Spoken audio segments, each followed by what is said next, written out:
Bonjour Luigi, today I will show you how I learned Serbian. So right now I'm learning Serbian with Belgrade Language School. I need to listen little videos, it's the theory part, the lessons, and after I have the little exercise. It's really interesting for me because I can learn specific stuff about Serbian language.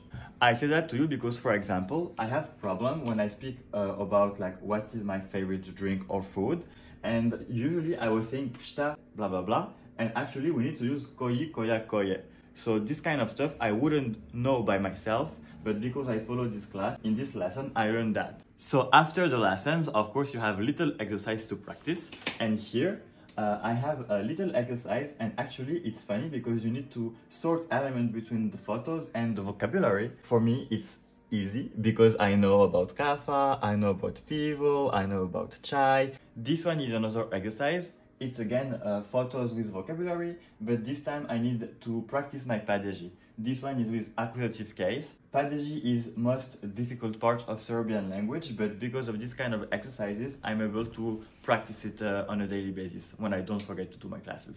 That's it. If you want to learn Serbian like me, you can use my code Fabian10 and you will have 10% on your first purchase. Doji!